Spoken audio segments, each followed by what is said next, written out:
Bonjour. Depuis l'été dernier, j'ai le sentiment inédit dans ma longue carrière d'être réellement face à un mur et malheureusement de ne pas être la seule. 89% des opéras et orchestres adhérant aux forces musicales ont annulé une partie de leur programmation en 2023. Ils suspendront leur activité pendant un temps, quelques semaines, voire quelques mois. Les opéras engagent leur production 2 ou 3 années à l'avance. Ces prochaines saisons s'annoncent selon le même schéma, sinon même pire. En octobre 2021, j'ai présenté un rapport sur la politique de l'art lyrique en France qui m'a été commandé par le ministère de la Culture. J'avais souligné la grande fragilité des opéras soumis à cet effet ciseau bien connu des professionnels du spectacle vivant, avec des ressources qui stagnent ou diminuent. On voyait des baisses pouvant aller jusqu'à moins 15 ou moins 20% pour certains opéras entre 2006 et 2019. Et dans le même temps, des missions nouvelles qu'il faut financer et des coûts fixes qui augmentent. Pour rappel, pour jouer le répertoire lyrique, les effectifs d'artistes et techniciens nécessaires sont de 120, 200, parfois plus, et ces effectifs sont incompressibles. Le millefeuille de crise que nous connaissons actuellement touche tous les secteurs et la culture doit y faire face comme les autres. Mais comment peut-elle en même temps assurer son rôle fort de lien social, trouver les réponses adaptées au changement de mode de vie et de sortie culturelle que l'on a vu apparaître depuis le Covid? Comment rester désirable face aux effets du numérique, au temps devenu fragmenté et aux réponses compulsives aux appels des blockbusters? Sans compter la priorité de maintenir nos emplois, bien entendu. Alors, on entend qu'il faut faire autrement, qu'il faut se réinventer. Et justement, ce que je voudrais dire aujourd'hui, c'est qu'il ne faut pas lâcher. Nous pouvons questionner nos méthodes, mais pas abandonner ce qui fait le fondement d'un lieu de création artistique. Pour vous en convaincre, s'il le fallait, je vais utiliser, comme il a été dit, l'histoire, celle dont on dit qu'elle éclaire le présent. Donc effectivement, il se trouve qu'à l'automne prochain, nous allons fêter le 100e anniversaire de l'Opéra de Lille, dont l'inauguration a eu lieu en 1923. C'était l'occasion de lancer une recherche sur son histoire, sa programmation, les métiers, les savoir-faire ou encore le public. Comment l'opéra s'est-il adapté aux drames et aux changements de société qui ont marqué tout le XXe siècle? Les recherches sont passionnantes, les anecdotes multiples et réjouissantes. Je vous en fais grâce, mais en voici un court résumé. Dans les années 20-30, l'activité bat son plein. On jouait 5 opéras par semaine.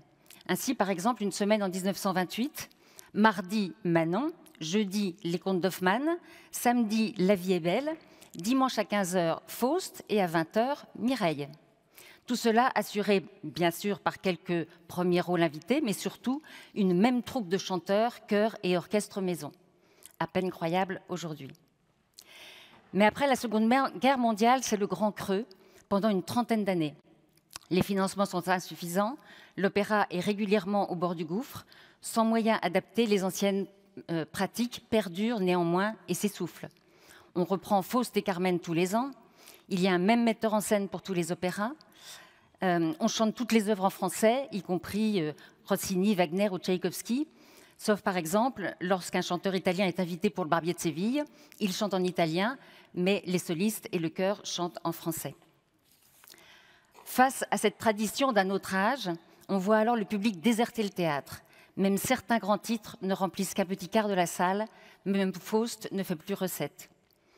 Cette déliquescence se retrouve à l'époque dans la plupart des opéras en France, y compris à Paris. Les spectacles n'attirent plus, les compositeurs se détournent d'un genre devenu poussiéreux. Le répertoire n'est plus renouvelé. En 1967, dans une interview restée célèbre, Pierre Boulez appelle à brûler les maisons d'opéra. En 1973, Rolf Liebermann est nommé directeur de l'Opéra de Paris. Il innove en invitant de grands metteurs en scène de théâtre, Strehler, Lavelli, Chéreau et autres grands artistes. Il présente les opéras en langue originale, etc. C'est alors un nouvel âge d'or de l'opéra qui va entraîner avec lui les opéras en région. Ainsi, au début des années 80, l'Opéra de Lille suit le mouvement. Des artistes comme Robert Altman, Roland Topor ou Richard Dembo y réalisent leur première mise en scène d'opéra. L'opéra est alors redevenu un art bien vivant, apportant cette riche confrontation entre les œuvres du patrimoine et la vision d'artistes d'aujourd'hui. Le public revient en nombre. Poussées par cet élan, depuis 20 ou 30 ans, les maisons d'opéra françaises ont considérablement évolué, avec notamment d'importants programmes d'action culturelle, un rôle porteur pour l'émergence, les compagnies et les ensembles indépendants et de nombreux partenariats locaux. Nous recevons chaque jour des propositions de compositeurs qui veulent être joués à l'opéra.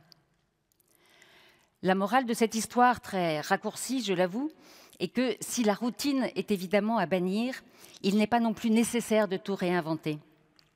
Car ce sont les arts qui éclairent l'avenir. La création a toujours été le laboratoire du monde. Ce sont les œuvres qui peuvent écrire l'avenir. Mon rôle, notre rôle, nous, directeurs et directrices de théâtre, n'est pas de prédire l'avenir. Notre tâche est surtout de ne pas lâcher notre confiance en la création artistique la plus exigeante, même et surtout en période de crise. Je voudrais aussi revenir sur quelques-unes des préconisations du rapport que j'ai réalisé pour le ministère, en tout cas celles qui me tiennent à cœur pour sortir de l'impasse dans laquelle nous nous trouvons. D'abord, celle de réunir les parties prenantes. Alors, je suis heureuse d'apprendre ce matin par Christopher Miles qu'un dialogue est lancé pour un pacte lyrique et orchestral, car il est nécessaire de redéfinir les missions et les priorités selon chaque contexte, d'en évaluer les coûts réels afin de garantir le développement durable des opéras en France. Ensuite, de se redonner ensemble des exigences communes pour la création, la place de la diversité dans nos équipes et sur scène, la place des femmes dans les postes à responsabilité, la qualité de vie au travail et plus généralement le développement durable. La France a connu diverses crises et ruptures politiques en 58, 68, 81. À chacune d'entre elles, la culture a accompli sa révolution. Espérons que nous pourrons ajouter 2023 à cette liste des grandes avancées pour la culture. Je vous remercie. Merci, merci, merci.